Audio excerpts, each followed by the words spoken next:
ಓಂ ಶಾಂತಿ. ದಿನಾಂಕ 6/3/2020. ಪ್ರಾತಃ ಮುರಳಿ. ಬಾಪ್ದಾದ ಮಧುಬನ. ಮಧುರ ಮಕ್ಕಳೇ, ಈ ಹಳೆಯ ಜಗತ್ತಿನಲ್ಲಿ ಅಲ್ಪಕಾಲದ ಕ್ಷಣಿಕ ಸುಖವಿದೆ. ಇದು ಜೊತೆಯಲ್ಲಿ ಬರಲು ಸಾಧ್ಯವಿಲ್ಲ. ಅವಿನಾಶಿ ಜ್ಞಾನರತ್ನ ಜೊತೆಯಲ್ಲಿ ಬರುತ್ತದೆ. ಆದ್ದರಿಂದ ಅವಿನಾಶಿ ಸಂಪಾದನೆಯನ್ನು ಜಮಾ ಮಾಡಿಕೊಳ್ಳಿ. ಈ ಹಳೆಯ ಜಗತ್ತಿನಲ್ಲಿ ಅಲ್ಪಕಾಲದ ಕ್ಷಣಿಕ ಸುಖವಿದೆ. ಇದು ಜೊತೆಯಲ್ಲಿ ಬರಲು ಸಾಧ್ಯವಿಲ್ಲ. ಅವಿನಾಶಿ ಜ್ಞಾನರತ್ನ ಜೊತೆಯಲ್ಲಿ ಬರುತ್ತದೆ. ಆದ್ದರಿಂದ ಅವಿನಾಶಿ ಸಂಪಾದನೆಯನ್ನು ಜಮಾ ಮಾಡಿಕೊಳ್ಳಿ. ಪ್ರಶ್ನೆ: ತಂದೆಯ ವಿದ್ಯೆಯಲ್ಲಿ ನಿಮಗೆ ಯಾವ ವಿದ್ಯೆಯನ್ನು ಕಲಿಸಲಾಗುವುದಿಲ್ಲ? ತಂದೆಯ ವಿದ್ಯೆಯಲ್ಲಿ ನಿಮಗೆ ಯಾವ ವಿದ್ಯೆಯನ್ನು ಕಲಿಸಲಾಗುವುದಿಲ್ಲ? ಉತ್ತರ: ಭೂತವಿದ್ಯೆ. ಯಾರದ್ದೇ ಸಂಕಲ್ಪಗಳನ್ನು ಓದುವುದು ಭೂತವಿದ್ಯೆಯಾಗಿದೆ. ನಿಮಗೆ ಈ ವಿದ್ಯೆಯನ್ನು ಕಲಿಸಲಾಗುವುದಿಲ್ಲ. ತಂದೆಯೇನು ಥಾಟ್ ರೀಡರ್ ಅಲ್ಲ. ಅವರು ಎಲ್ಲವನ್ನೂ ತಿಳಿದವರು, ಅಂದರೆ ಜ್ಞಾನಸಾಗರ. ನಿಮಗೆ ಆತ್ಮೀಯ ವಿದ್ಯೆ ಯಾವುದರಿಂದ 21 ಜನ್ಮಗಳಿಗಾಗಿ ವಿಶ್ವದ ರಾಜ್ಯ ಸಿಗುತ್ತದೆ, ಅದನ್ನು ಓದಿಸುವುದಕ್ಕಾಗಿ ತಂದೆ ಬರುತ್ತಾರೆ. ಓಂ ಶಾಂತಿ. ಭಾರತದಲ್ಲಿ ಭಾರತವಾಸಿಗಳು ಆತ್ಮಗಳು ಮತ್ತು ಪರಮಾತ್ಮ ಬಹಳ ಕಾಲ ಬೇರೆ ಇದ್ದರು ಎಂದು ಹಾಡುತ್ತಾರೆ. ನಾವು ಆತ್ಮಗಳ ತಂದೆ ಪರಮಪಿತ ಪರಮಾತ್ಮ ನಮಗೆ ರಾಜಯೋಗವನ್ನು ಕಲಿಸುತ್ತಿದ್ದಾರೆ ಎಂದು ಈಗ ಮಕ್ಕಳಿಗೆ ಗೊತ್ತಿದೆ. ತಮ್ಮ ಪರಿಚಯವನ್ನು ಕೊಡುತ್ತಿದ್ದಾರೆ ಮತ್ತು ಸೃಷ್ಟಿಯ ಆದಿಮಧ್ಯ ಅಂತ್ಯದ ಪರಿಚಯವನ್ನು ಸಹ ಕೊಡುತ್ತಿದ್ದಾರೆ. ಕೆಲವರಂತೂ ಪರಿಪಕ್ವ ನಿಶ್ಚಯ ಬುದ್ಧಿಯವರಾಗಿದ್ದಾರೆ. ಕೆಲವರು ಕಡಿಮೆ ತಿಳಿದುಕೊಳ್ಳುತ್ತಾರೆ. ಕ್ರಮಾನುಸಾರವಾಗಿಯಂತೂ ಇದ್ದಾರಲ್ಲವೇ. ನಾವು ಜೀವಾತ್ಮಗಳು ಪರಮಪಿತ ಪರಮಾತ್ಮನ ಸಮ್ಮುಖದಲ್ಲಿ ಇದ್ದೇವೆ ಎಂದು ಮಕ್ಕಳಿಗೆ ಗೊತ್ತಿದೆ. ಆತ್ಮಗಳು ಪರಮಾತ್ಮ ಬಹಳ ಕಾಲ ಅಗಲಿದ್ದರು ಎಂದು ಗಾಯನ ಮಾಡಲಾಗುತ್ತದೆ. ಈಗ ಮೂಲವತನದಲ್ಲಿ ಆತ್ಮಗಳು ಇರುವಾಗ ಬೇರೆಯಾಗುವ ವಿಚಾರ ಬರುವುದಿಲ್ಲ. ಇಲ್ಲಿ ಬರುವುದರಿಂದ ಜೀವಾತ್ಮ ಆದಾಗ ಪರಮಾತ್ಮ ತಂದೆಯಿಂದ ಎಲ್ಲ ಆತ್ಮಗಳು ಬೇರೆಯಾಗುತ್ತಾರೆ. ಪರಮಪಿತ ಪರಮಾತ್ಮನಿಂದ ಬೇರೆಯಾಗಿ ಇಲ್ಲಿ ಪಾತ್ರ ಮಾಡಲು ಬರುತ್ತಾರೆ. ಮೊದಲಂತೂ ಅರ್ಥವಿಲ್ಲದೆ ಹಾಗೆಯೇ ಹಾಡುತ್ತಿದ್ದಿರಿ. ಈಗಂತೂ ತಂದೆ ತಿಳಿಸುತ್ತಾರೆ, ಪರಮಪಿತ ಪರಮಾತ್ಮನಿಂದ ನಾವು ಬೇರೆಯಾಗಿ ಇಲ್ಲಿ ಪಾತ್ರ ಮಾಡಲು ಬರುತ್ತೇವೆ ಎಂದು ಮಕ್ಕಳಿಗೆ ಗೊತ್ತಿದೆ. ನೀವೇ ಮೊಟ್ಟ ಮೊದಲು ಅಗಲಿದ್ದೀರಿ ಎಂದಾಗ ಶಿವಬಾಬಾ ಸಹ ಮೊಟ್ಟ ಮೊದಲು ನಿಮ್ಮನ್ನೇ ಭೇಟಿ ಮಾಡುತ್ತಾರೆ. ನಿಮಗೋಸ್ಕರ ತಂದೆ ಬರಬೇಕಾಗುತ್ತದೆ. ಕಲ್ಪದ ಮೊದಲು ಸಹ ಈ ಮಕ್ಕಳಿಗೆ ಓದಿಸಲಾಗಿತ್ತು. ಅವರೇ ನಂತರ ಸ್ವರ್ಗದ ಮಾಲೀಕರಾದರು. ಆ ಸಮಯ ಮತ್ಯಾವುದೇ ಖಂಡವಿರಲಿಲ್ಲ. ನಾವು ಆದಿ ಸನಾತನ ದೇವತಾ ಧರ್ಮದವರಾಗಿದ್ದೆವು. ಅದಕ್ಕೆ ದೈವಿ ಧರ್ಮ, ದೈವಿ ರಾಜ್ಯ ಎಂದು ಸಹ ಹೇಳುತ್ತಾರೆ ಎಂಬುದು ಮಕ್ಕಳಿಗೆ ಗೊತ್ತಿದೆ. ಪ್ರತಿಯೊಬ್ಬರದ್ದೂ ತಮ್ಮ ಧರ್ಮವಿರುತ್ತದೆ. ಧರ್ಮವೇ ಶಕ್ತಿ ಎನ್ನಲಾಗುತ್ತದೆ. ಧರ್ಮದಲ್ಲಿ ತಾಕತ್ತು ಇರುತ್ತದೆ. ಈ ಲಕ್ಷ್ಮೀನಾರಾಯಣರು ಎಷ್ಟು ತಾಕತ್ತುಳ್ಳವರಾಗಿದ್ದರು ಎಂದು ನೀವು ಮಕ್ಕಳಿಗೆ ಗೊತ್ತಿದೆ. ಭಾರತವಾಸಿಗಳು ತಮ್ಮ ಧರ್ಮವನ್ನೇ ತಿಳಿದಿಲ್ಲ. ನಿಜವಾಗಿಯೂ ಭಾರತದಲ್ಲಿ ಇವರದ್ದೇ ಧರ್ಮವಿತ್ತು ಎಂಬುದು ಯಾರ ಬುದ್ಧಿಯಲ್ಲಿಯೂ ಬರುವುದಿಲ್ಲ. ಧರ್ಮವನ್ನು ತಿಳಿಯದ ಕಾರಣ ಅಧರ್ಮಿಗಳಾಗಿದ್ದಾರೆ. ಧರ್ಮದಲ್ಲಿ ಬರುವುದರಿಂದ ನಿಮ್ಮಲ್ಲಿ ಎಷ್ಟೋ ತಾಕತ್ತು ಇರುತ್ತದೆ. ನೀವು ಕಬ್ಬಿಣ ಯುಗದ ಬೆಟ್ಟವನ್ನು ಎತ್ತಿ ಸುವರ್ಣ ಯುಗವನ್ನಾಗಿ ಮಾಡುತ್ತೀರಿ. ಭಾರತವನ್ನು ಚಿನ್ನದ ಪರ್ವತ ಮಾಡುತ್ತೀರಿ. ಅಲ್ಲಿಯಂತೂ ಗಣಿಗಳಲ್ಲಿ ಸಾಕಷ್ಟು ಚಿನ್ನ ತುಂಬಿರುತ್ತದೆ. ಚಿನ್ನದ ಪರ್ವತವಿರುತ್ತದೆ. ಮತ್ತೆ ಅದು ಅಲ್ಲಿ ತೆರೆಯುತ್ತದೆ. ಚಿನ್ನವನ್ನು ಕರಗಿಸಿ ಅದರ ಇಟ್ಟಿಗೆಗಳನ್ನು ಮಾಡಲಾಗುತ್ತದೆ. ಮನೆಯನ್ನಂತೂ ದೊಡ್ಡ ಇಟ್ಟಿಗೆಗಳಿಂದಲೇ ಮಾಡುತ್ತಾರಲ್ಲವೇ. ಮಾಯಾ ಮಚಂದರ್ನ ಆಟವನ್ನೂ ತೋರಿಸುತ್ತಾರಲ್ಲವೇ. ಅದೆಲ್ಲವೂ ಕಥೆಗಳಾಗಿವೆ. ಇದೆಲ್ಲದರ ಸಾರವನ್ನು ನಾನು ನಿಮಗೆ ತಿಳಿಸುತ್ತೇನೆ ಎಂದು ತಂದೆ ಹೇಳುತ್ತಾರೆ. ಧ್ಯಾನದಲ್ಲಿ ನಾವು ಜೋಳಿಗೆ ತುಂಬಿಸಿಕೊಂಡು ತೆಗೆದುಕೊಂಡು ಹೋಗುತ್ತೇವೆ. ಧ್ಯಾನದಿಂದ ಕೆಳಗೆ ಇಳಿದಾಗ ಏನೂ ಇರಲಿಲ್ಲ ಎಂದು ತೋರಿಸುತ್ತಾರೆ. ನಿಮ್ಮಲ್ಲಿಯೂ ಹಾಗೆ ಆಗುತ್ತದೆ. ಇದಕ್ಕೆ ದಿವ್ಯ ದೃಷ್ಟಿ ಎನ್ನಲಾಗುತ್ತದೆ. ಇದರಲ್ಲಿ ಏನೂ ಇಟ್ಟಿಲ್ಲ. ಬಹಳ ನವವಿಧ ಭಕ್ತಿ ಮಾಡುತ್ತಾರೆ. ಆ ಭಕ್ತಮಾಲೆಯೇ ಬೇರೆ, ಈ ಜ್ಞಾನಮಾಲೆಯೇ ಬೇರೆ ಆಗಿದೆ. ರುದ್ರಮಾಲೆ ಮತ್ತು ವಿಷ್ಣುವಿನ ಮಾಲೆ ಇದೆಯಲ್ಲವೇ, ಅದು ನಂತರ ಭಕ್ತಿಯ ಮಾಲೆ ಆಗಿದೆ. ಈಗ ನೀವು ರಾಜ್ಯಕ್ಕಾಗಿ ಓದುತ್ತಿದ್ದೀರಿ. ನಿಮ್ಮ ಬುದ್ಧಿಯೋಗ ಶಿಕ್ಷಕನ ಜೊತೆ ಮತ್ತು ರಾಜ್ಯದ ಜೊತೆಗಿದೆ. ಕಾಲೇಜಿನಲ್ಲಿ ಓದುವಾಗ ಬುದ್ಧಿಯೋಗ ಶಿಕ್ಷಕರ ಜೊತೆ ಇರುತ್ತದೆ. ಬ್ಯಾರಿಸ್ಟರ್ ಸ್ವತಃ ಓದಿಸಿ ತನ್ನ ಸಮಾನ ಮಾಡಿಕೊಳ್ಳುತ್ತಾರೆ. ಈ ಬಾಬಾ ಸ್ವತಃ ಅಂತೂ ಆಗುವುದಿಲ್ಲ. ಇಲ್ಲಿ ಈ ಅದ್ಭುತವಿದೆ. ಇದು ನಿಮ್ಮ ಆತ್ಮೀಯ ವಿದ್ಯೆಯಾಗಿದೆ. ನಿಮ್ಮ ಬುದ್ಧಿಯೋಗ ಶಿವಬಾಬಾ ಅವರ ಜೊತೆ ಇದೆ.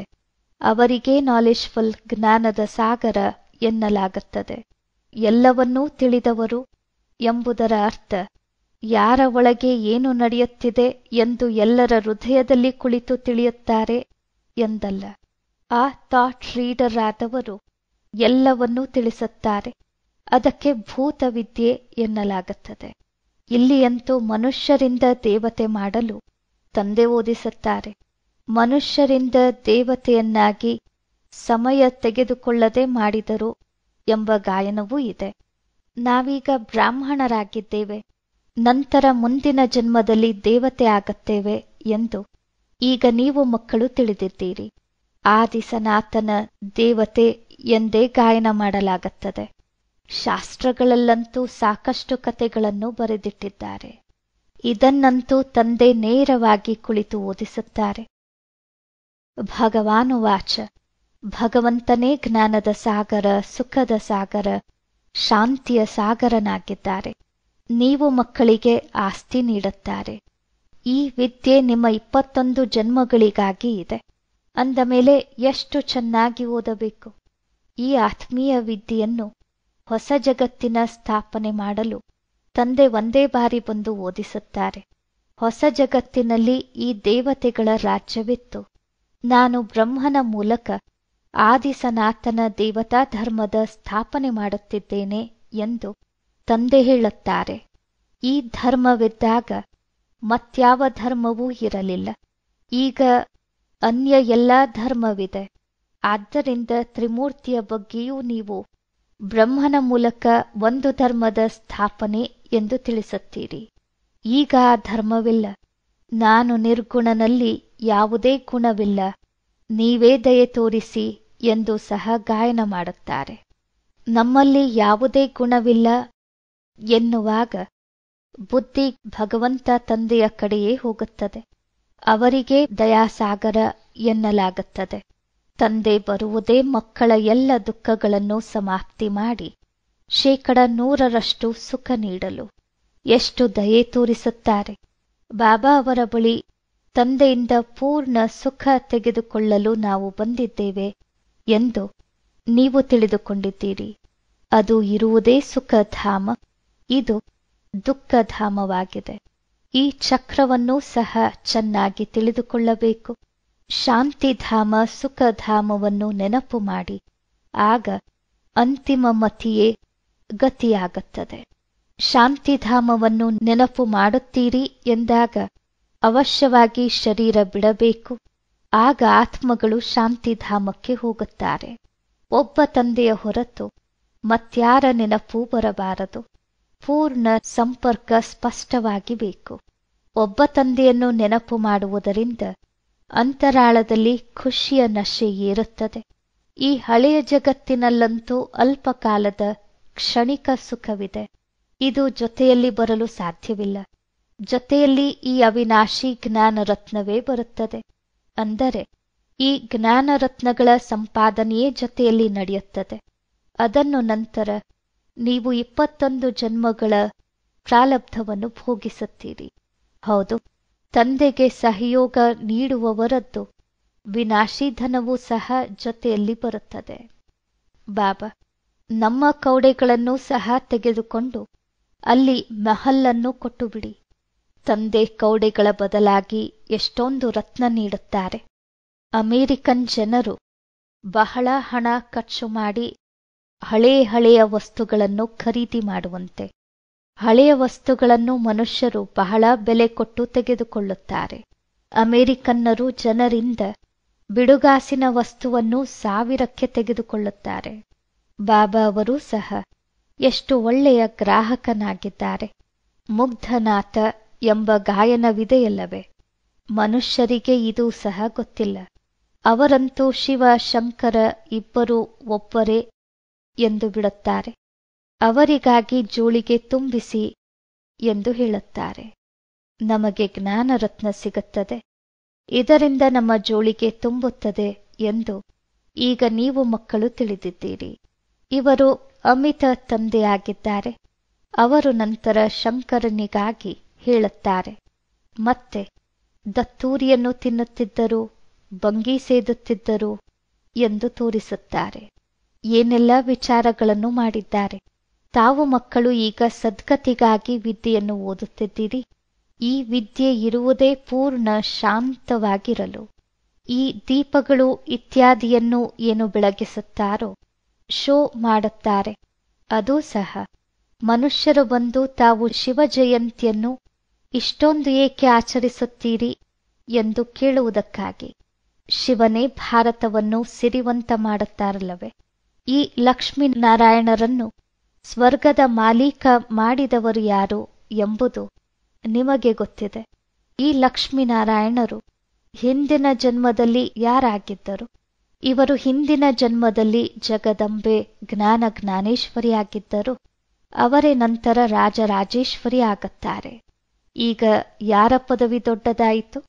ನೋಡುವುದಕ್ಕಂತೂ ಇವರು ಸ್ವರ್ಗದ ಮಾಲೀಕರಾಗಿದ್ದಾರೆ. ಜಗದಂಬೆ ಎಲ್ಲಿಯ ಮಾಲೀಕರಾಗಿದ್ದರು? ಇವರ ಬಳಿ ಏಕೆ ಹೋಗುತ್ತಾರೆ? ಬ್ರಹ್ಮನಿಗೂ ಸಹ 100 ಭುಜವುಳ್ಳವರು, 200 ಭುಜವುಳ್ಳವರು, 1000 ಭುಜವುಳ್ಳವರನ್ನಾಗಿ ತೋರಿಸುತ್ತಾರೆ ತಾನೆ. ಮಕ್ಕಳು ಹೆಚ್ಚಾದಷ್ಟು ಭುಜಗಳೂ ಹೆಚ್ಚುತ್ತವೆ. ಜಗದಂಬೆಗೂ ಸಹ ಲಕ್ಷ್ಮಿಗಿಂತ ಅಧಿಕವಾಗಿ ಭುಜಗಳನ್ನು ಕೊಟ್ಟಿದ್ದಾರೆ.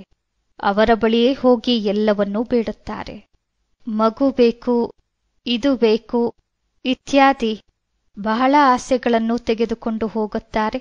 ಲಕ್ಷ್ಮಿಯ ಬಳಿ ಎಂದಿಗೂ ಅಂತಹ ಆಸೆಗಳನ್ನು ತೆಗೆದುಕೊಂಡು ಹೋಗುವುದಿಲ್ಲ. ಲಕ್ಷ್ಮಿಯಂತೂ ಕೇವಲ ಧನವಂತರಾಗಿದ್ದಾರೆ. ಜಗದಂಬೆಯಿಂದ ಅಂತೂ ಸ್ವರ್ಗದ ರಾಜ್ಯಭಾಗ್ಯ ಸಿಗುತ್ತದೆ. ಜಗದಂಬೆಯ ಬಳಿ ಏನನ್ನು ಬೇಡಬೇಕು ಎಂಬುದು ಸಹ ಯಾರಿಗೂ ಗೊತ್ತಿಲ್ಲ. ಇದಂತೂ ವಿದ್ಯೆಯಾಗಿದೆ ತಾನೆ. ಜಗದಂಬೆ ಏನನ್ನು ಓದಿಸುತ್ತಾರೆ? ರಾಜಯೋಗವನ್ನು. ಇದಕ್ಕೆ ಬುದ್ಧಿಯೋಗ ಎಂದೇ ಹೇಳಲಾಗುತ್ತದೆ. ನಿಮ್ಮ ಬುದ್ಧಿ ಬೇರೆಲ್ಲ ಕಡೆಯಿಂದ ಹೊರಬಂದು ತಂದೆಯೊಡನೆ ಬೆಳೆಯುತ್ತದೆ. ಬುದ್ಧಿಯಂತೂ ಅನೇಕ ಕಡೆ ಓಡುತ್ತದೆಯಲ್ಲವೇ. ನನ್ನ ಜೊತೆ ಬುದ್ಧಿಯೋಗವನ್ನು ಬೆಳೆಸಿ, ಇಲ್ಲವೆಂದರೆ ವಿಕರ್ಮ ವಿನಾಶವಾಗುವುದಿಲ್ಲ ಎಂದು ಈಗ ತಂದೆ ಹೇಳುತ್ತಾರೆ. ಆದ್ದರಿಂದ ಬಾಬಾ ಫೋಟೋ ತೆಗೆಸುವುದಕ್ಕೂ ಸಹ ನಿಷೇಧಪಡಿಸುತ್ತಾರೆ. ಇದಂತೂ ಇವರ ದೇಹ ಅಲ್ಲವೇ. ತಂದೆ ಸ್ವತಃ ದಳ್ಳಾಳನಾಗಿ ಈಗ ನಿಮ್ಮ ಆ ಕಂಕಣ ರದ್ದುಪಡಿಸಲಾಗಿದೆ ಎಂದು ಹೇಳುತ್ತಾರೆ. ಕಾಮಚಿತೆಯಿಂದ ಇಳಿದು ಈಗ ಜ್ಞಾನಚಿತೆಯ ಮೇಲೆ ಕೂರಿ, ಕಾಮಚಿತೆಯಿಂದ ಇಳಿಯಿರಿ. ತಮ್ಮನ್ನು ಆತ್ಮ ಎಂದು ತಿಳಿದು ನಾನು ತಂದೆಯನ್ನು ನೆನಪು ಮಾಡಿ, ಆಗ ವಿಕರ್ಮ ವಿನಾಶವಾಗುತ್ತದೆ. ಮತ್ಯಾರೇ ಮನುಷ್ಯರು ಈ ರೀತಿ ಹೇಳಲು ಸಾಧ್ಯವಿಲ್ಲ. ಮನುಷ್ಯರಿಗೆ ಭಗವಂತ ಎಂದು ಸಹ ಹೇಳಲಾಗುವುದಿಲ್ಲ. ತಂದೆಯೇ ಪತಿತ ಪಾವನನಾಗಿದ್ದಾರೆ ಎಂಬುದು ನೀವು ಮಕ್ಕಳಿಗೆ ಗೊತ್ತಿದೆ. ಅವರೇ ಬಂದು ಕಾಮಚಿತೆಯಿಂದ ಇಳಿಸಿ ಜ್ಞಾನಚಿತೆಯಲ್ಲಿ ಕೂರಿಸುತ್ತಾರೆ. ಅವರು ಆತ್ಮೀಯ ತಂದೆಯಾಗಿದ್ದಾರೆ. ಅವರು ನೀವೂ ಸಹ ಆತ್ಮ ಆಗಿದ್ದೀರಿ, ಅನ್ಯರಿಗೂ ಸಹ ಇದನ್ನೇ ತಿಳಿಸುತ್ತೀರಿ ಎಂದು ಇವರಲ್ಲಿ ಕುಳಿತು ಹೇಳುತ್ತಾರೆ. ಮನ್ಮನಾಭವ ಎಂದು ತಂದೆ ಹೇಳುತ್ತಾರೆ.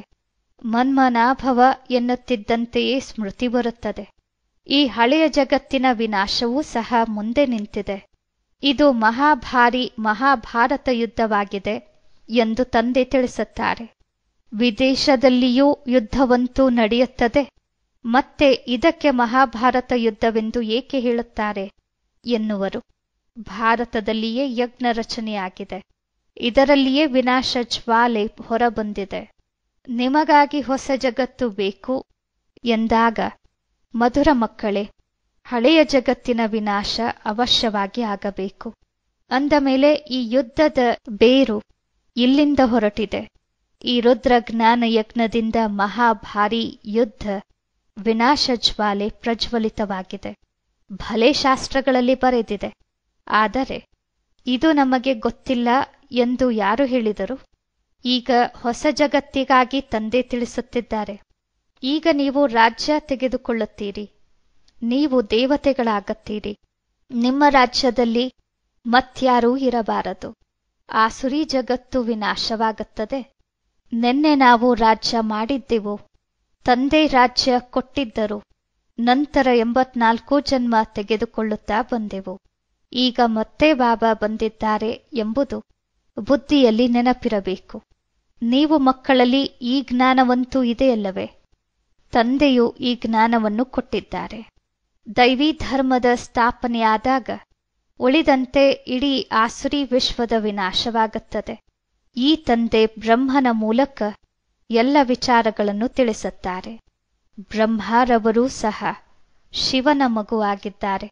ವಿಷ್ಣುವಿನ ರಹಸ್ಯವನ್ನೂ ಸಹ ತಿಳಿಸಿದೆ. ಬ್ರಹ್ಮ ಅವರೇ ವಿಷ್ಣು, ವಿಷ್ಣು ಅವರೇ ಬ್ರಹ್ಮ ಆಗುತ್ತಾರೆ. ನಾವು ಬ್ರಾಹ್ಮಣರಾಗಿದ್ದೇವೆ, ನಂತರ ದೇವತೆ ಆಗುತ್ತೇವೆ, ಮತ್ತೆ 84 ಜನ್ಮ ತೆಗೆದುಕೊಳ್ಳುತ್ತೇವೆ ಎಂಬುದು ಈಗ ನಿಮಗೆ ಅರ್ಥವಾಗಿದೆ. ಈ ಜ್ಞಾನ ಕೊಡುವಂಥವರು ಒಬ್ಬರೇ ತಂದೆಯಾಗಿದ್ದಾರೆ ಎಂದ ಮೇಲೆ ಯಾರೇ ಮನುಷ್ಯರಿಂದ ಈ ಜ್ಞಾನ ಸಿಗಲು ಹೇಗೆ ಸಾಧ್ಯ? ಇದರಲ್ಲಿ ಪೂರ್ಣ ಬುದ್ಧಿಯ ವಿಚಾರವಿದೆ. ಬೇರೆಲ್ಲ ಕಡೆಯಿಂದ ಬುದ್ಧಿಯನ್ನು ಮುರಿಯಿರಿ, ಬುದ್ಧಿಯೇ ಹಾಳಾಗುತ್ತದೆ ಎಂದು ತಂದೆ ಹೇಳುತ್ತಾರೆ. ನನ್ನನ್ನು ನೆನಪು ಮಾಡಿ, ಆಗ ವಿಕರ್ಮ ವಿನಾಶವಾಗುತ್ತದೆ. ಗೃಹಸ್ಥ ವ್ಯವಹಾರದಲ್ಲಿ ಭಲೆ ಇರಿ. ಗುರಿ ಉದ್ದೇಶವಂತೂ ಮುಂದೆ ನಿಂತಿದೆ. ನಾವು ಓದುತ್ತಿದ್ದೇವೆ ಎಂಬುದು ಗೊತ್ತಿದೆ. ನಿಮ್ಮ ವಿದ್ಯೆ ಇರುವುದೇ ಸಂಗಮ ಯುಗದ್ದು. ಈಗ ನೀವು ಈ ಕಡೆಯೂ ಇಲ್ಲ, ಆ ಕಡೆಯೂ ಇಲ್ಲ. ನೀವು ಹೊರಗಿದ್ದೀರಿ. ತಂದೆಗೆ ನಾವಿಕ ಎಂದು ಸಹ ಹೇಳುತ್ತಾರೆ. ನನ್ನ ದೋಣಿಯನ್ನು ಪಾರು ಮಾಡಿ ದೂರ ಕರೆದುಕೊಂಡು ಹೋಗು ಎಂದು ಸಹ ಹಾಡುತ್ತಾರೆ. ಇದರ ಬಗ್ಗೆ ಒಂದು ಕಥೆಯನ್ನೂ ಸಹ ಮಾಡಿದ್ದಾರೆ. ಕೆಲವರು ನಡೆಯುತ್ತಾರೆ, ಕೆಲವರು ನಿಲ್ಲುತ್ತಾರೆ. ನಾನು ಈ ಬ್ರಹ್ಮನ ಬಾಯಿಯಿಂದ ತಿಳಿಸುತ್ತೇನೆ ಎಂದು ಈಗ ತಂದೆ ಹೇಳುತ್ತಾರೆ. ಬ್ರಹ್ಮ ಎಲ್ಲಿಂದ ಬಂದರು? ಪ್ರಜಾಪಿತನಂತೂ ಅವಶ್ಯವಾಗಿ ಇಲ್ಲಿ ಬೇಕಲ್ಲವೇ? ನಾನು ಇವರನ್ನು ದತ್ತು ತೆಗೆದುಕೊಳ್ಳುತ್ತೇನೆ, ಇವರಿಗೂ ಸಹ ಹೆಸರನ್ನಿಡುತ್ತೇನೆ. ನೀವು ಸಹ ಬ್ರಹ್ಮಮುಖ ವಂಶಾವಳಿಯಾಗಿದ್ದೀರಿ. ಕಲಿಯುಗದ ಅಂತ್ಯದಲ್ಲಿ ಇರುವವರೇ ಮತ್ತೆ ಸತ್ಯಯುಗದ ಆದಿಯಲ್ಲಿ ಹೋಗುವರು. ನೀವೇ ಮೊಟ್ಟ ಮೊದಲು ತಂದೆಯಿಂದ ಬೇರೆಯಾದಿರಿ, ಪಾತ್ರ ಮಾಡಲು ಬಂದಿರಿ. ನಮ್ಮಲ್ಲಿಯೂ ಸಹ ಎಲ್ಲರೂ ಹೇಳುವುದಿಲ್ಲ. ಪೂರ್ಣ 84 ಜನ್ಮ ತೆಗೆದುಕೊಳ್ಳುವವರು ಯಾರು ಎಂಬುದು ಸಹ ಗೊತ್ತಾಗಿದೆ. ಈ ಲಕ್ಷ್ಮೀನಾರಾಯಣರದ್ದಂತೂ ಗ್ಯಾರಂಟಿ ಇದೆಯಲ್ಲವೇ? ಇವರಿಗಾಗಿಯೇ ಶ್ಯಾಮ ಸುಂದರ ಎಂಬ ಗಾಯನವಿದೆ. ದೇವತೆಗಳು ಸುಂದರವಾಗಿದ್ದರು, ಶ್ಯಾಮರಿಂದ ಸುಂದರರಾದರು. ಹಳ್ಳಿಯ ಗವಾರರಿಂದ ಬದಲಾಗಿ ಸುಂದರರಾಗುತ್ತಾರೆ. ಈ ಸಮಯದಲ್ಲಿ ಎಲ್ಲರೂ ಹಳ್ಳಿಗವಾರರಾಗಿದ್ದಾರೆ. ಇದು ಅಮಿತ ವಿಚಾರವಾಗಿದೆ. ಇದನ್ನು ಯಾರೂ ತಿಳಿದುಕೊಂಡಿಲ್ಲ. ಎಷ್ಟು ಒಳ್ಳೊಳ್ಳೆಯ ತಿಳುವಳಿಕೆ ಕೊಡಲಾಗುತ್ತದೆ. ಪ್ರತಿಯೊಬ್ಬರಿಗಾಗಿ ಸರ್ಜನ್ ಒಬ್ಬರೇ ಇದ್ದಾರೆ. ಇವರು ಅವಿನಾಶಿ ಸರ್ಜನ್ ಆಗಿದ್ದಾರೆ. ಯೋಗವನ್ನು ಅಗ್ನಿ ಎನ್ನಲಾಗುತ್ತದೆ, ಏಕೆಂದರೆ ಯೋಗದಿಂದಲೇ ಆತ್ಮದ ತುಕ್ಕು ಹೋಗುತ್ತದೆ. ಯೋಗಾಗ್ನಿಯಿಂದ ತಮೋಪ್ರಧಾನ ಆತ್ಮ ಸತೋಪ್ರಧಾನವಾಗುತ್ತದೆ. ಒಂದು ವೇಳೆ ಬೆಂಕಿ ತಣ್ಣಗಾದರೆ ಮಿಶ್ರಣ ಹೊರಹೋಗುವುದಿಲ್ಲ. ನೆನಪನ್ನು ಯೋಗಾಗ್ನಿ ಎನ್ನಲಾಗುತ್ತದೆ. ಅದರಿಂದ ವಿಕರ್ಮ ವಿನಾಶವಾಗುತ್ತದೆ. ಅಂದ ಮೇಲೆ ನಿಮಗೆ ಎಷ್ಟೊಂದು ತಿಳಿಸುತ್ತಿರುತ್ತೇನೆ, ಧಾರಣೆಯೂ ಆಗಬೇಕಲ್ಲವೇ ಎಂದು ತಂದೆ ಹೇಳುತ್ತಾರೆ. ಸರಿ, ಮನ್ಮನಾಭವ, ಇದರಲ್ಲಂತೂ ಸುಸ್ತಾಗಬಾರದಲ್ಲವೇ? ತಂದೆಯನ್ನು ನೆನಪು ಮಾಡುವುದೇ ಮರೆಯುತ್ತಾರೆ. ಇವರು ಪತಿಯರ ಪತಿ. ನಿಮ್ಮನ್ನು ಜ್ಞಾನದಿಂದ ಎಷ್ಟು ಶೃಂಗಾರ ಮಾಡುತ್ತಾರೆ. ಬೇರೆಲ್ಲರಿಂದ ಬುದ್ಧಿಯೋಗವನ್ನು ಮುರಿದು ನಾನು ನಿಮ್ಮ ತಂದೆಯನ್ನು ನೆನಪು ಮಾಡಿ ಎಂಬುದಾಗಿ ನಿರಾಕಾರ ತಂದೆ ಹೇಳುತ್ತಾರೆ. ತಂದೆ ಎಲ್ಲರಿಗೂ ಒಬ್ಬರೇ ಆಗಿದ್ದಾರೆ. ನಿಮ್ಮದೀಗ ಏರುವ ಕಲೆಯಾಗುತ್ತದೆ. ನಿಮ್ಮ ಕಾರಣದಿಂದ ಸರ್ವರ ಕಲ್ಯಾಣ ಎಂದು ಹೇಳುತ್ತಾರಲ್ಲವೇ? ಸರ್ವರ ಕಲ್ಯಾಣ ಮಾಡಲು ತಂದೆ ಬಂದಿದ್ದಾರೆ. ರಾವಣನಂತೂ ಎಲ್ಲರನ್ನೂ ದುರ್ಗತಿಗೆ ಕರೆದೊಯ್ದಿದ್ದಾನೆ. ರಾಮ ಎಲ್ಲರನ್ನೂ ಸದ್ಗತಿಗೆ ಕರೆದೊಯ್ಯುತ್ತಾರೆ. ಒಳ್ಳೆಯದು. ಮಧುರಾತಿ ಮಧುರ ಅಗಲಿ ಸಿಕ್ಕಿರುವ ಮಕ್ಕಳ ಪ್ರತಿ ಮಾತಾಪಿತಾ ಬಾಪ್ದಾದ ಅವರ ಸವಿನೆನಪು ಮತ್ತು ನಮಸ್ಕಾರ. ಅವಿನಾಶಿ ತಂದೆಯ ಅವಿನಾಶಿ ಮಕ್ಕಳಿಗೆ ನಮಸ್ಕಾರ.